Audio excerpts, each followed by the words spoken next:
जय श्री राम। अब मैं गीता के 18वें अध्याय का महत्व सुनाती हूँ।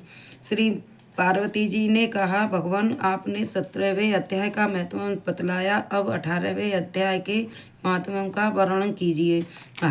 श्री महादेव जी ने कहा, गिरिजानंदनी चिन्मय आनंद की धारा बहाने वाला 18वें अध्याय का पावन महत्व को जो वेद से भी उत्तम है श्रवण करो। यह संपूर्ण शास्त्रों का सर्वस्व कानों में पड़ा हुआ रसायन के समान तथा संसार के यातना जाल को छिन्न भिन्न करने वाला है। सिद्ध पुरुष के लिए यह परम रहस्यमयी की वस्तु है। इसमें अविद्या का नाश करने की पूर्ण क्षमता है। यह भगवान विष्णु की चेतना तथा सर्वश्रेष्ठ परम पद है। इतना ही नहीं है, यह विवेकमयी लता का मूल काम, क्रोध और मद को नष्ट करने वाला, इंद्र आदि देवताओं के चित्त का विश्राम मंदिर तथा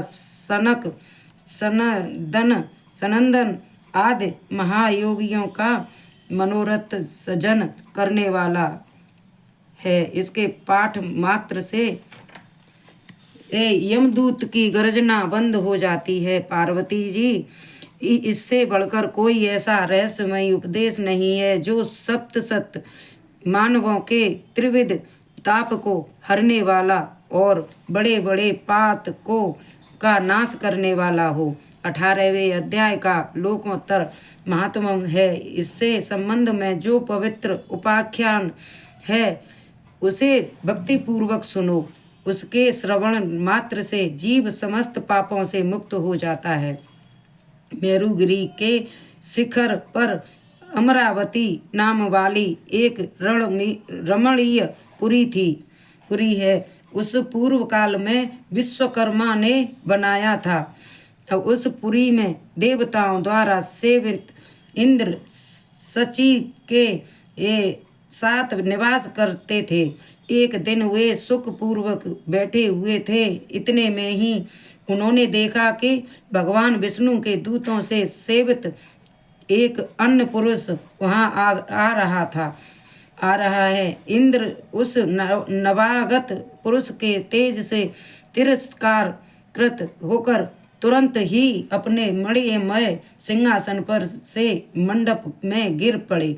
तब इंद्र के सेवकों ने देवलोक के साम्राज्य मुकुट इस नूतन इंद्र के मस्तक पर रख दिया। फिर तो दिव्य गीत गाती हुई देव गणनाओं के साथ सब देवता उनकी आरती उतारने लगे। ऋषियों ने वेद मंत्रों का उच्चारण करके उन्हें अनेक आशीर्वाद दिए। गंधर्वों का ललित स्वर में मंडलमय गान होने लगा। इस प्रकार इस नवीन इंद्र को 100 यज्ञों का अनुष्ठान किए बिना ही नाना प्रकार के उत्सवों से सेवित देखकर पुराने इंद्र को बड़ा विस्मय हुआ। वे सोचने लगे, इसने तो मैं मार्ग में न कभी भोंसले एक बनवाए हैं और न पोखरें खुदवाए हैं, और मैं पथिकों को विश्राम देने वाला बड़े बड़े वृक्ष ही लगवाए हैं। अकाल पड़ने पर अन्नदान के द्वारा इसने प्राणियों का सत्कार भी नहीं किया है। इसके द्वारा तीर्थों में सत्र और गांवों में यज्ञ का अनुष्ठान भी नहीं हुआ है। फिर इसने यह भाग्य की दी हुई ये सारी वस्तुएं कैसे प्राप्त की हैं?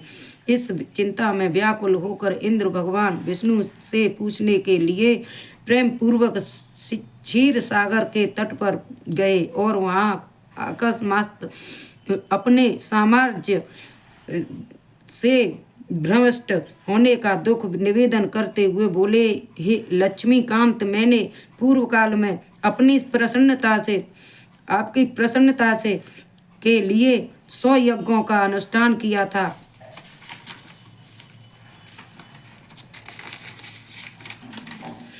उसी के पुण्य से मुझे इंद्र पद की प्राप्ति हुई थी, किंतु इसे स्वयं स्वर्ग में कोई दूसरा ही इंद्र अधिकार जमाए बैठा है। उसने तो न कभी धर्म का अनुष्ठान किया है और न यज्ञों का, फिर उसने मेरे दिव्य सिंहासन पर कैसे अधिकार जमाया है। श्री भगवान बोले, इंद्र, वह गीता के 18वें अध्याय से 5 श्लोक का प्रतिदिन पाठ करता है, उसी के पुण्य से उसने तुम्हारे उत्तम साम्राज्य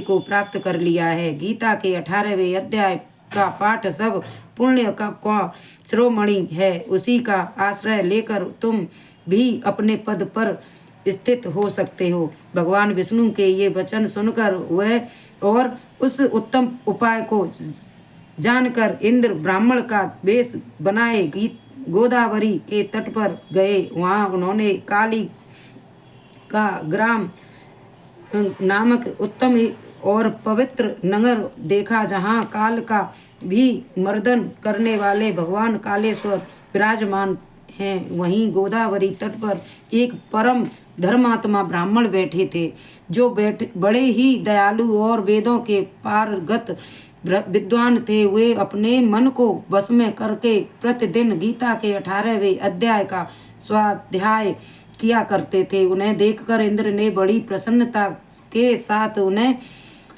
उनके दोनों चरणों में मस्तक झुकाया और उन्हीं से 18वें अध्याय को पढ़ा। फिर उसी के पुण्य से उन्होंने श्री विष्णु का सायुज्य प्राप्त कर लिया। इंद्र आदि देवताओं का पद बहुत ही छोटा है, यह जानकर वे परम हर्ष के साथ उत्तम वैकुंठ धाम को गए। अतः यह अध्याय मुनियों के लिए श्रेष्ठ परम तत्व है। पार्वती 18वें अध्याय के इस दिव्य महात्मा का वर्णन समाप्त हुआ। इसके श्रवण मात्र से मनुष्य सब पापों से छुटकारा पा जाता है। इस प्रकार संपूर्ण गीता के पाप नाशक महात्मा बतलाया गया। महाभागो, जो पुरुष श्रद्धा युक्त होकर इसका श्रवण करता है, वह समस्त यज्ञों का फल प्राप्त पाकर अंत में श्री विष्णु का संयुक्त प्राप्त कर लेता है। जय श्री राम, जय जय श्री राम।